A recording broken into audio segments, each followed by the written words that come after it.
Good morning, everybody.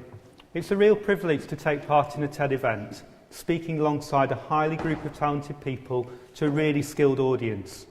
And I'm sure that everyone here today could be speaking on their own area of expertise.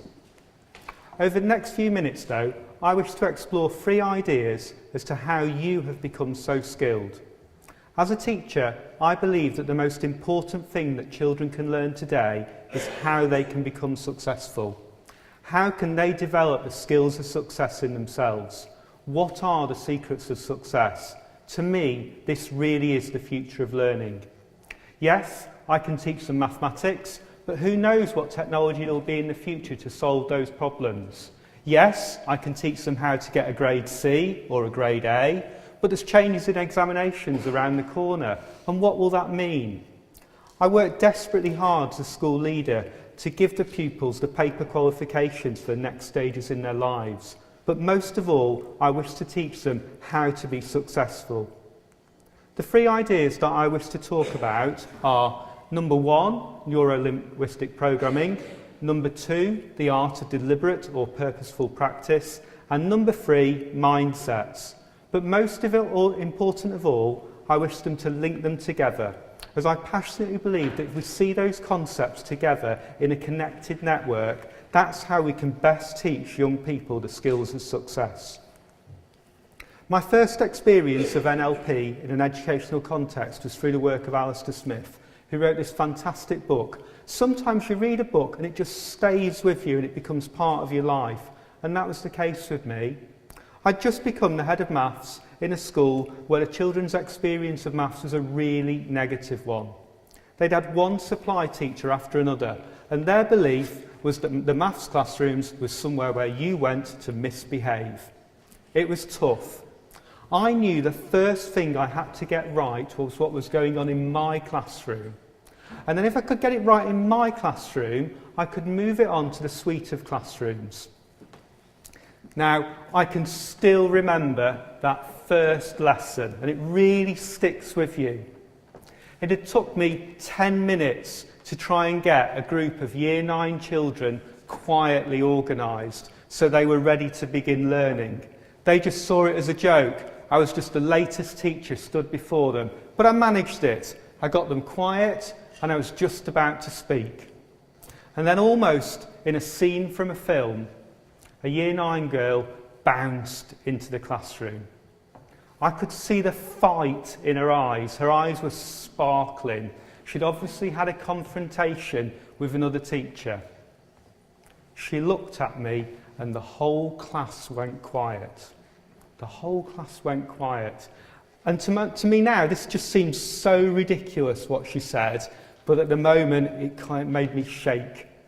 She shouted, "This thong is stuck right up my bum." The whole class erupted into hysterics, and I had to start all over again. The vein in my forehead was throbbing, and all I wanted to do was shout. All I wanted to do was shout. I'd received some really good advice from the PE teacher before I taught my first lesson. He said, get so close to them, shout that spittle emerges in their face. Oh, yuck, yuck. Instead, I thought, no, the idea of the reptilian brain stuck in my mind. If I shouted, if I yelled, what was I going to create? I was going to create fight, flight, or freeze. And that wasn't going to get the children learning. That wasn't going to build the bridges I needed to do. I made some kind of joke, I can't remember what I said. The class laughed and I tried to teach them some maths. We never really formed a great relationship, but they realised that I was straight, I just got on with it, and they had to just follow the rules. Accelerated learning and NLP both say that we need to focus on the positive messages. They can learn rather than they can't. So over the next couple of years in that school, I relentlessly focused on the positive. My classroom was covered in posters like a student's bedroom. Some were handmade, some bought, and in pride of place, over my whiteboard was my own sign, "I can succeed today." It stayed there for the 5 years I was at the school. The first step in teaching children the keys to success is the basics of NLP. Focus on what you can do, not what you can't, and keep telling yourself day after day. This was what I told myself when I was head of maths in that school. I can do it. I can teach these children. They can get their grades. I have the feeling that in some schools, the method of discipline, the speed of sanction is so speedy that some of the youngest children are under daily stress. These are not disruptive children. These are children who want to do really well, but live continually in the reptilian mind about what happens if they forget their homework, have incorrect uniform or the wrong equipment. However, that's another TED Talk. So, if we can deliver our education in a positive way that is underpinned by the best ideas of NLP, what then is the next step of children learning to be successful? The next idea is purposeful practice, which can be encapsulated in the quote on the board. It is the willingness to engage in hard or quite often very boring practice that distinguishes the very best. Now, when I grew up, the standard belief was that the very best was supremely talented. It was a God gift, a God-given gift. It was something inherited.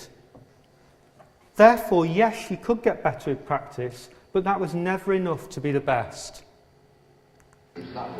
This is one of my heroes from when I was growing up. This is Ian Botham in the 1981 Ashes.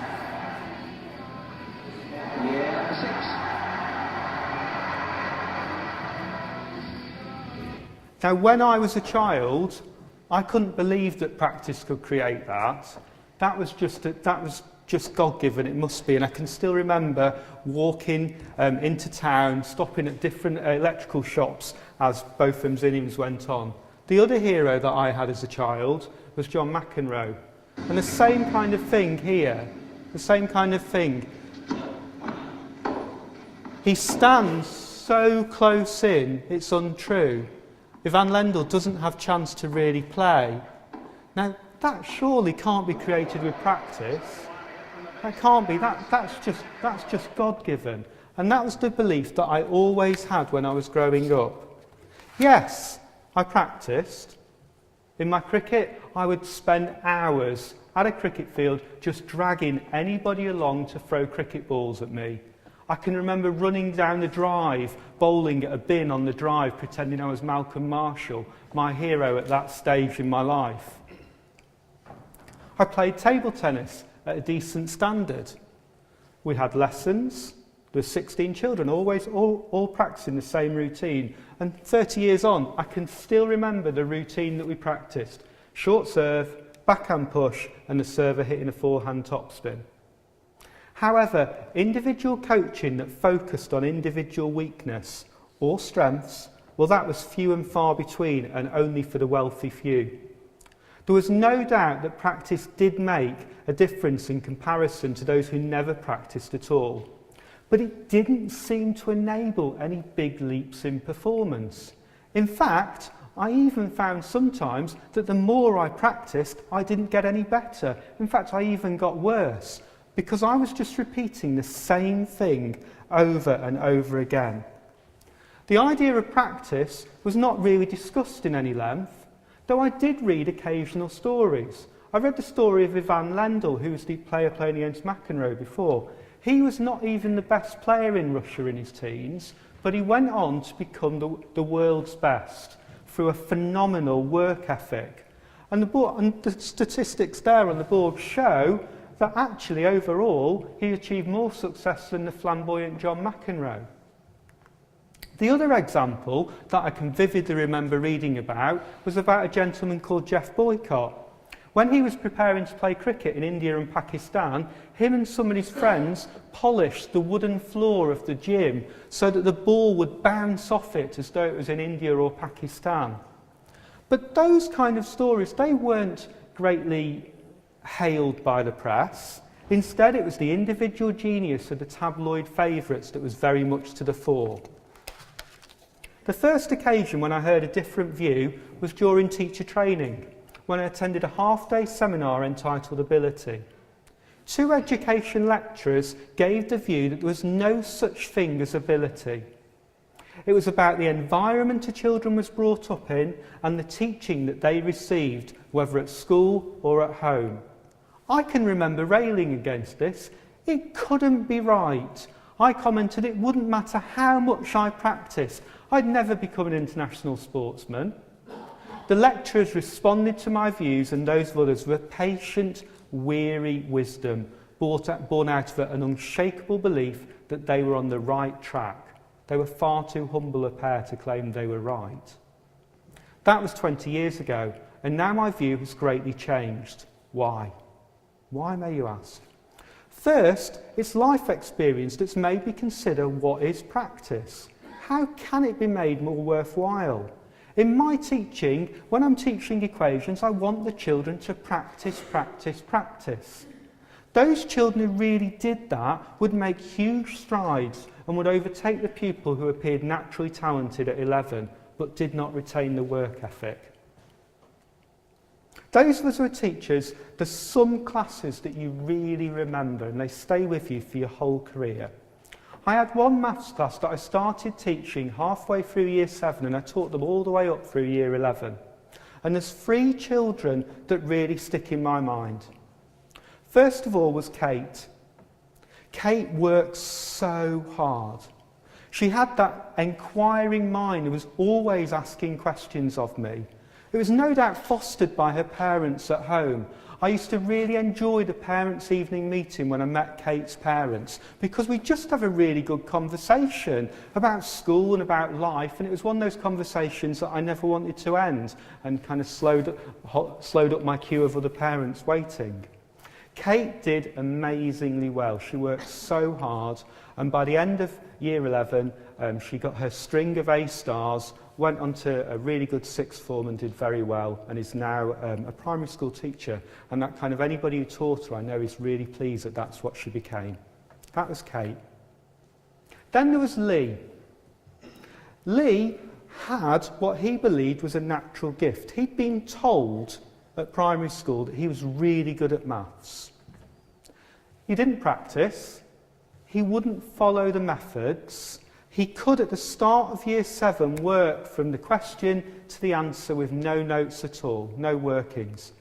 Which was probably a good job because his written skills were appalling. He just hadn't developed that side of himself at all. He was in year 7 probably in the top 3 or 4 children in maths results. And over the 3 years that I taught him, I constantly encouraged him, I constantly cajoled him to try and set out workings to follow methods. Every year, when we took the maths exams and we looked at the scores, his position in the year group dropped. I insisted on keeping him in my top set because I knew that there was something there. I just needed to keep plugging away. During year 10, he eventually left the school, and I remember receiving a phone call after year 11 from his mum asking for his maths coursework back. Unfortunately, he got his grade D. He hadn't even got a grade C. Yet actually, from his starting point, we were expecting an A or an A star, but we just couldn't get him to practice. Then there was my biggest success in my whole teaching career. There's a little boy called Paul. Paul arrived at the school with a Key Stage 2 Level 3. Now, those of us who are in education will know that's below national average. So not expected to do very well. In fact, should have gone in one of the lower groups, but we insisted on having mixed ability teaching in year 7 so we could see how the children got on. Paul from that age worked really hard. He kept trying, he kept pushing himself. He was always the last one to leave the classroom. And by the end of year 7, he'd made the most progress than any other child in the school. Statistically, not good enough to put him in the top set, but I decided from that progress, he should go there. He should be alongside those other children. He was really quiet, a really shy, quiet boy. I always sat him next to Kate and Sally on one side, Paul and John on the other side. And the two of them pushed each other. They pushed. And by the end of year 11, Paul had got his A star. from his phenomenal work ethic. I'm sure that this was a child whose primary teacher would have not said he was talented in any way, but from that work ethic he got there. Then, the biggest impact since then have been these two books, and I'm sure many of you will have read them. Outliers by Gladwell and Bounce by Matthew Syed. These turn the talent myth upside down. They do this by highlighting all the stories of some of the gifted individuals I'd previously used in my own arguments. Tiger Woods, Mozart, explaining how they achieved so much at an early age due to the incredible number of hours that they spent on their practice. The 10,000 hours rule was often quoted. But it was also the type of practice they engaged in. This was not just the repetition that I'd done as a child. This was practice with feedback on how they could improve. These are books which I regularly read sections of in school assemblies, as I constantly wish to present the view to the children that I work with that you can always get better and find a way forwards. Finally, my final idea.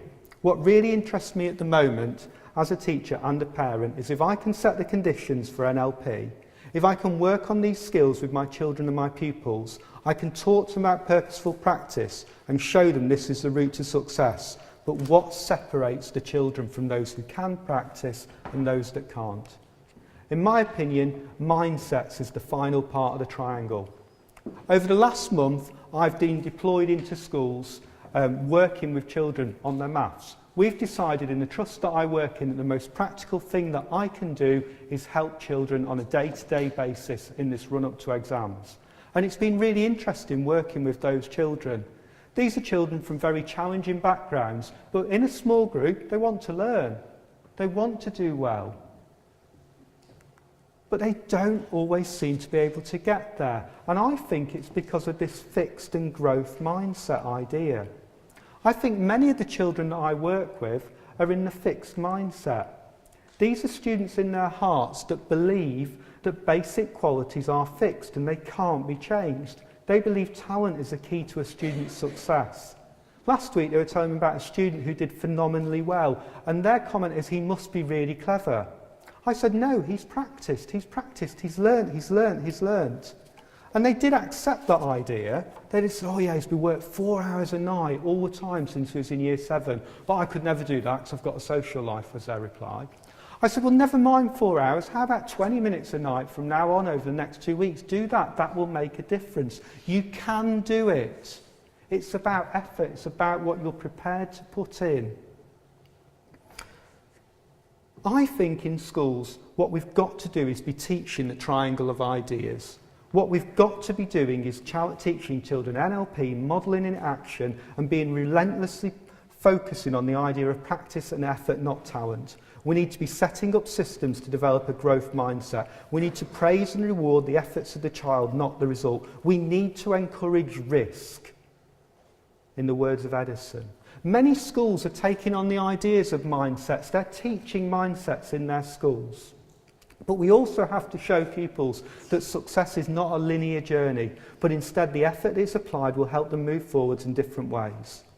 There's one word that we can use to promote growth mindset. It's yet. You haven't achieved your grade C yet.